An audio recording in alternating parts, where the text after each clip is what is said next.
Hello and welcome to the Situation Report for Thunder Bay Regional Health Sciences Center's COVID-19 response.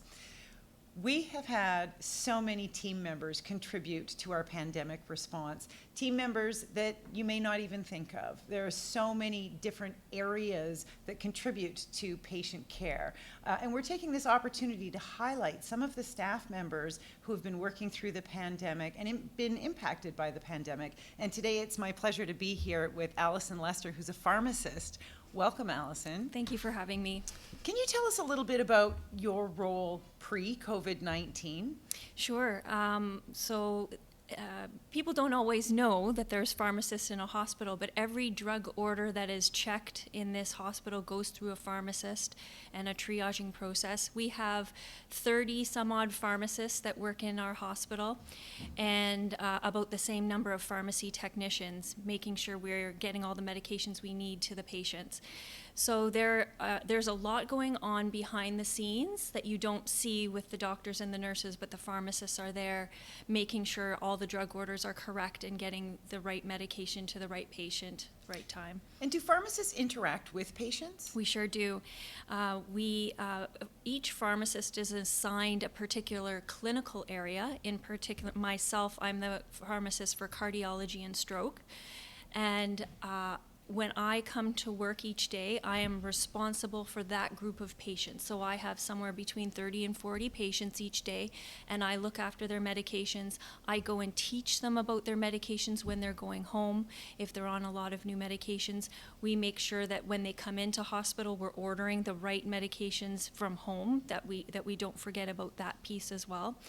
And we're there as a support to the staff, the nurses, for questions and to help doctors make clinical decisions about the best therapy for their patients. That's a really key role. Thank you for explaining that. Sure. How did your role change after the COVID-19 pandemic hit? What was different for you?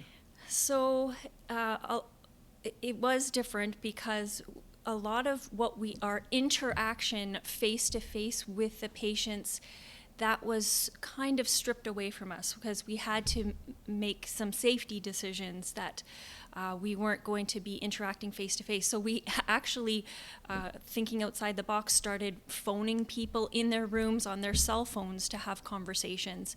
We did more work. Instead of being on the floors, we were in the dispensary of the hospital pharmacy, working from there, still reviewing our patients just as diligently as we would if we were on the floor, but having to do it remotely from inside the hospital, but from down in the pharmacy department, and using more, telephoning to phoning nurses, phoning doctors that way. So that was a bit of a challenge, not being face-to-face with people, especially our lovely elderly patients or patients with hearing difficulties or other difficulties where communication can be challenging, and that's being face-to-face is always the best way to have communication, and that piece was taken away. So we did have challenges in that way that we faced.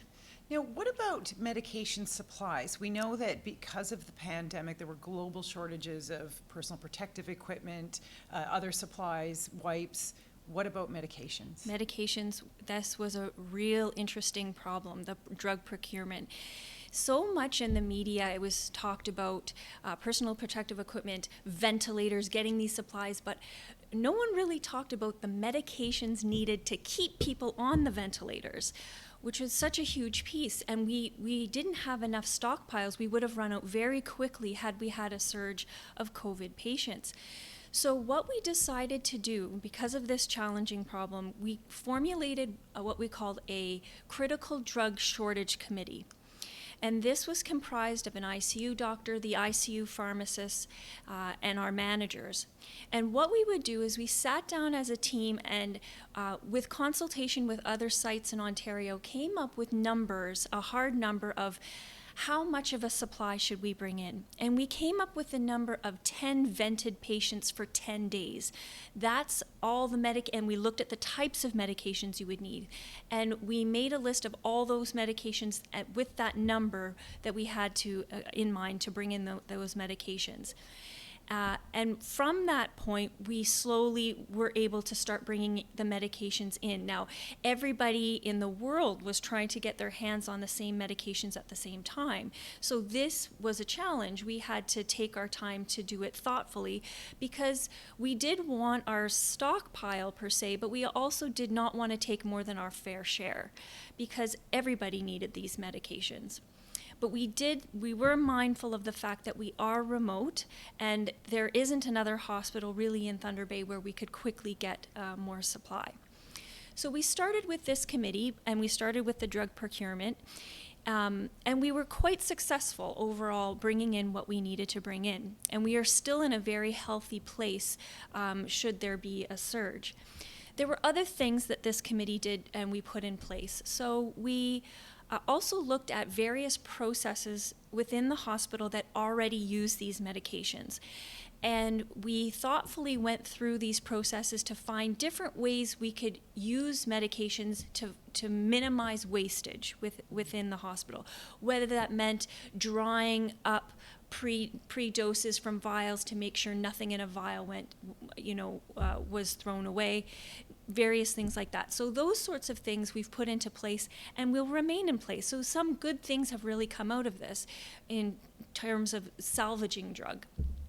The other thing we did with this committee is we partnered with sites throughout northwestern Ontario, all the little sites, to make sure that none of these types of drugs would expire on a shelf somewhere.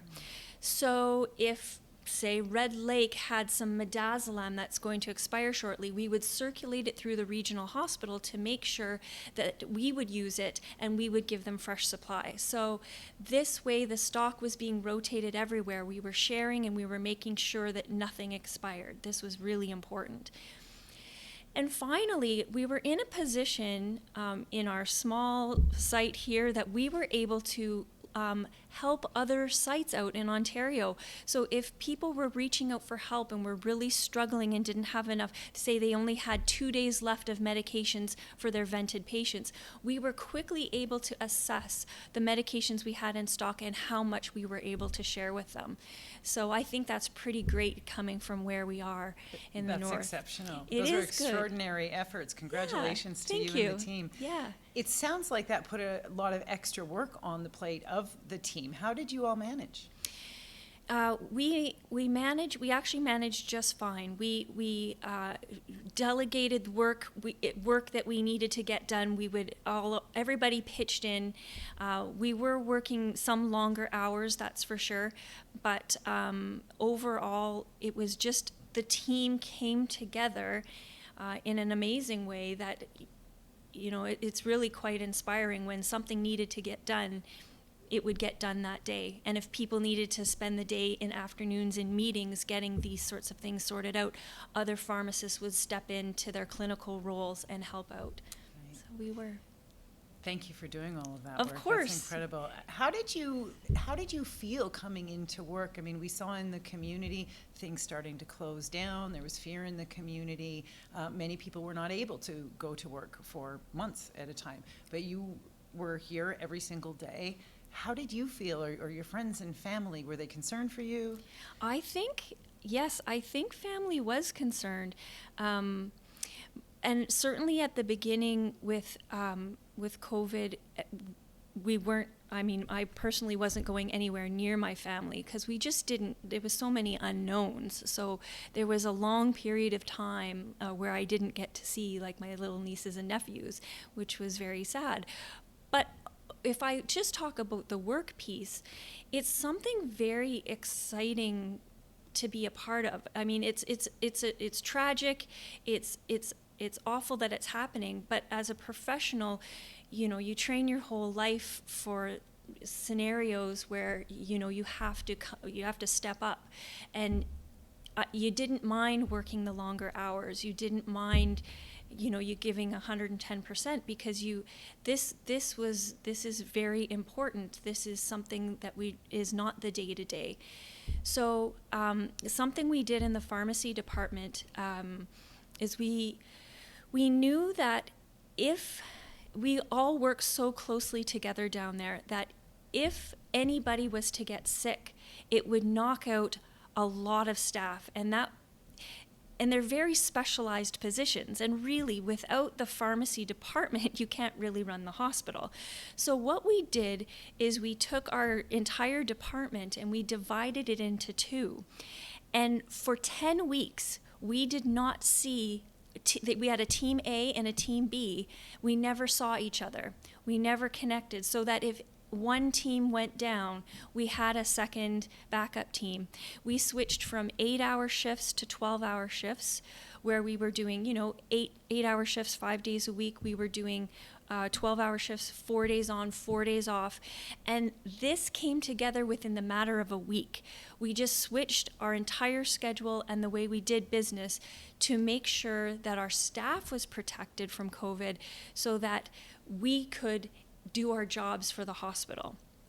So that was really kind of exciting to see everybody come together, no complaints, and we did what we had to do. And I can say that those 12-hour shifts, it was just a different feeling coming into that, a lot of camaraderie, and just everybody working as hard as they could during that time, just because we knew it was something different, something special that we had to do. That really demonstrates the level of commitment. Congratulations to the pharmacy team and thanks. to you. What an extraordinary change. Yes. For you, on a personal level, Mm-hmm. what do you take from this? What is your biggest learning? Oh, wow. I think the biggest learning is just that people can come together really quickly to do extraordinary things. And even when you think that your job might be mundane or things don't change, things can change in an instant, and that you have to be ready for that. And to not be worried about that, but sort of embrace this change that has to happen.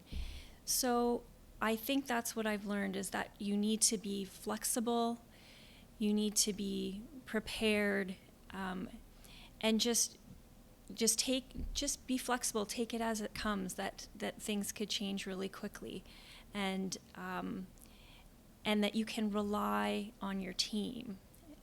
And I'd like to say that I think we had great leadership. I mean, we did really well in pharmacy, and I think that's as a result of really great leaders as well.